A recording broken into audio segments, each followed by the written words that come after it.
this be one of the best moments of your life. You're listening to the Business Mirror podcast for a broader look on business with Senior Editor Dennis Estopase. Good day. Welcome to the Business Mirror BARMM Broader Look podcast. Today we podcast the Broader Look story titled Loose Firearms, Linchpin for Gun-Related Violence, which was written by Business Mirror correspondent Aladin Jega and was published on January 21, 2021. For the text version online, please go to the Business Mirror website and search for Broader Look. For the print edition, please read the Business Mirror newspaper. Let's get on with the story. When the loud pop, pop, pop of a gun is heard, some people in the Bangsamoro Autonomous Region of Muslim Mindanao, or BARMM, dive for their mobile phones. Soft tick-tick-ticks form on the glowing screen, and when the typist hits send, the words reach the Critical Events Monitoring System, or CEMS, an SMS-based reporting system that captures conflict incidents and tensions in communities that may or may not lead to the eruption of violence. Shooting incidents in BARMM stood out as the most common of reports transmitted to the CEMS, as they tallied 424 cases for 2020, or 1 case a day, even as figures have yet to include December. The system covers BARMM's 5 provinces of Basilan, including Isabela City, Lanao del Sur, Mindanao, including Cotabato City, Sulu, and Tawi-Tawi.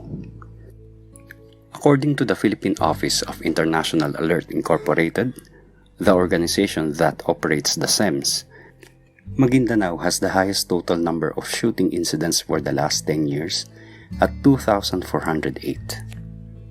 Of the 5 provinces under the BARMM, Mindanao has also consistently highest on a yearly basis, the local office of the London, United Kingdom headquartered non-profit group said. Lanao del Sur follows with 1,236, Basilan with 799, Sulu with 779, and Tawi-Tawi with 116. Most of these incidents were reported by a group of men and women in various localities in the Bangsamoro, or BARMM. They share real-time information and work with local governments, key agencies, the security sector, and religious and traditional leaders in coordinating quick and context-specific responses to tensions, violent conflicts, disasters, and displacement as they happen. The number of incidents captured by the CEMS last year is lower than the 710 cases and 722 cases recorded by International Alert's Conflict Monitoring System in 2018 and 2019 respectively. The 2020 figure is definitely lower than the 804 shooting incidents recorded in 2016 and 2017 respectively. The 424 shooting incidents in 2020 was, however, higher than the years 2011 and 2012, with corresponding 372 and 302 cases. International Alert Philippines Country Director Nikki Filin de la Rosa, the proliferation of illegal firearms poses a real challenge to the conflict-to-peace transition in the Bangsamoro, or BARMM. Shooting incidents caused by clan feuding, the trade of illegal drugs and illegal guns, rebellion and violent extremist activities inflict far greater human cost in terms of deaths and displacements, De La Rosa said. De La Rosa pointed to the 2011 to 2019 data from the non-profit group's conflict monitoring system. According to De La Rosa, the cost in terms of human lives and displacement is the main reason her group has consistently advocated for gun ownership reforms and for a coherent policy that would mediate the National Gun Law, or Republic Act 10591, and the decommissioning aspects of the normalization process. De La Rosa added their advocacy needs to march in step with intensified efforts to clamp down on the smuggling of illegal arms and weapons and to capture and destroy these arms and weapons. Illegal, unregistered, or unlicensed firearms have figured prominently in many crimes in the Philippines. According to the Philippine National Police, almost 99% of the guns used in these crimes are loose firearms. Republic Act 10591, or an act providing for a comprehensive law on firearms and ammunition and providing penalties for violations thereof, defines a loose firearm as unregistered, obliterated, or altered firearm that has been lost or stolen, illegally manufactured, a registered firearm in the possession of an individual other than the licensee, and one with revoked licenses in accordance with the rules and regulations. According to a research by International Alert Philippines, Filipinos owned an estimated 3.9 million firearms in 2014. More than half of these are illegal. Based on this data, one can safely assume that half of all guns in the country are loose firearms, according to Francisco Lara Jr., Senior Peace and Conflict Advisor of International Alert. Lara said that this information should be used to identify where the illegal guns come from, to prevent their proliferation and halt the surge of violence resulting from these weapons. There are 4 sources of illegal guns in the country, International Alert Philippines said. One is technical smuggling.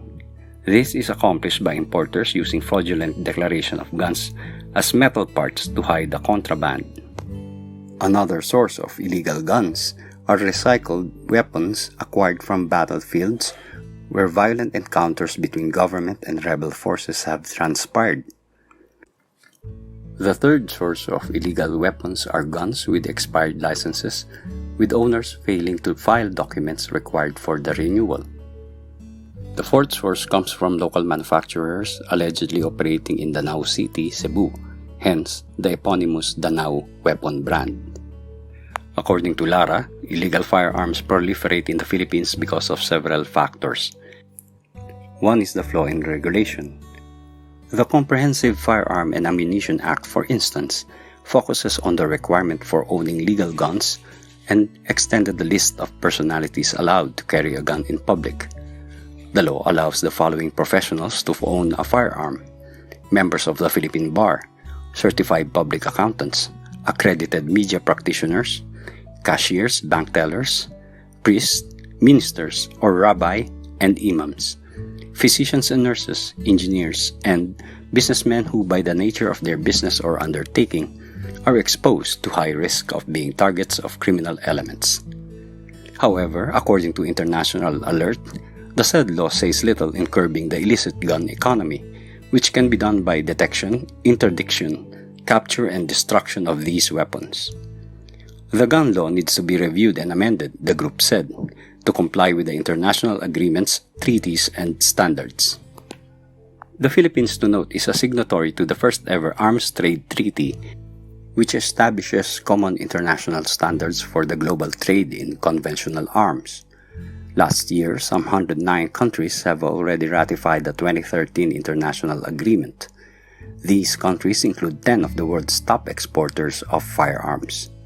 However, the Philippines, which is a small firearms exporter, has yet to ratify the treaty.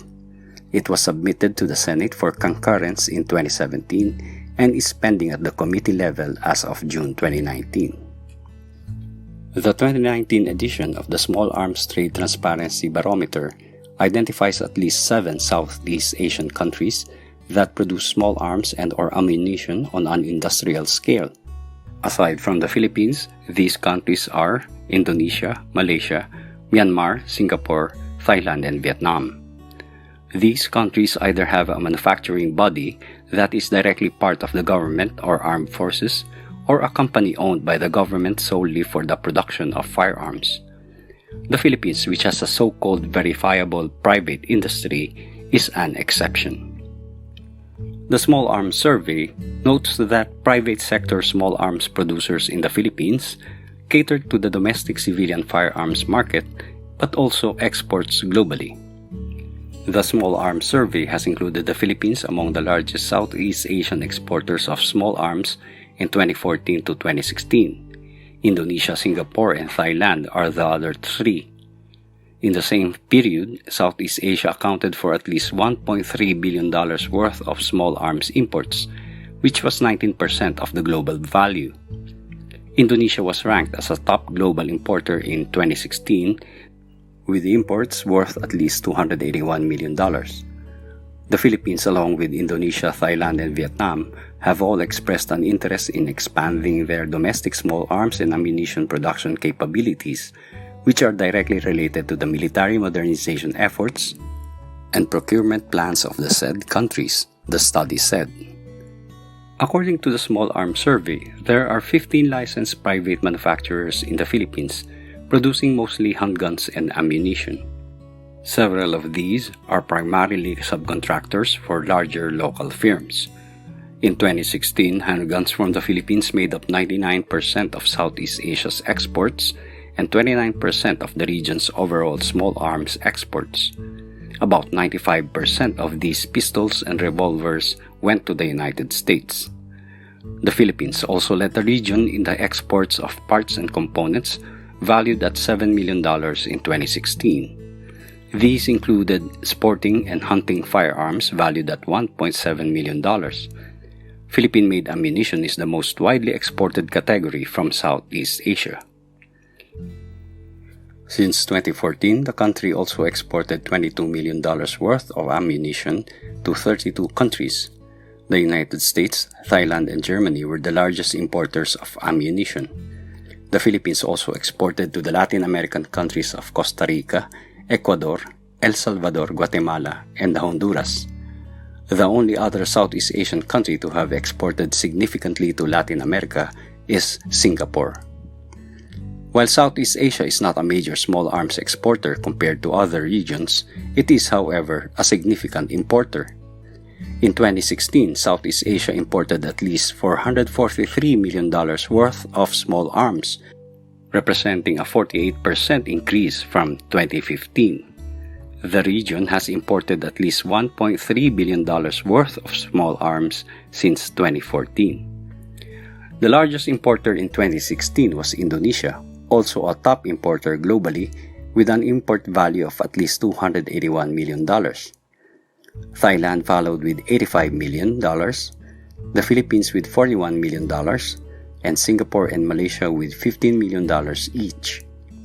According to the United Nations International Trade Statistics Database, these 5 countries account for 99% of the Southeast Asian region's small arms imports. In a separate study that focused on the Philippines and Mexico, the Small Arms Survey said that the quantity of illicit small arms and light weapons available in the Philippines is very difficult to assess. The Small Arms Survey added that illicit small firearms and light weapons in the country range from craft-produced shotguns to 81mm mortar systems. International Alert's data revealed that many of the total incidents of shootings in 2020 did not originate from encounters between government forces and groups that seek to challenge the legitimacy of government. The Small Arms Survey estimates that the firearms held by the Abu Sayyaf Group, Moro International Liberation Front, and the New People's Army vary. The survey cited that most accounts indicate that none of these groups has large reserves of weapons. Of the approximately 1,000 seized weapons and ammunition studied, more than 2/3 were firearms or light firearms. Grenade and grenade launchers accounted for approximately 13% of the seized items. This is followed by landmines with 12% and improvised explosive devices 3%. Rockets, rocket-propelled grenades, recoilless rifles and mortars were also seized by government troops, but in much smaller quantities. The latter 4 categories of light weapons account for less than 4% of all items seized by government troops. This is in sharp contrast to the thousands of mortar rounds, RPGs, and recoilless rounds recovered from arms caches in Iraq and Afghanistan, a separate study revealed. According to International Alert, shooting a firearm is the #1 manifestation across almost all conflict causes in the BARMM. These conflict causes, according to International Alert, are shadow economy issues, identity, governance, and resource issues. Shadow economy issues may include the peddling of illegal firearms or prohibited drugs, kidnapping for ransom, and even the less harmful informal land markets, cross-border trade, and informal credit. Identity issues generally refer to Filipino Muslims' identity, while resource issues mainly include land and land-related resources. International alerts said they see gun-related violence as directly related to the illegal trade of weapons. Lara said data from the United Nations International Trade Statistics database showed the Philippines imported $17.2 million worth of revolvers and pistols in 2019.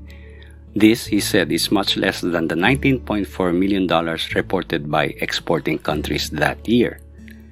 Lara said the missing $2 million worth of weapons have likely leaked into the black market. Thank you for listening to the Business Mirror podcast. For a broader look on business, follow us on Facebook and Twitter at Business Mirror. Until next time.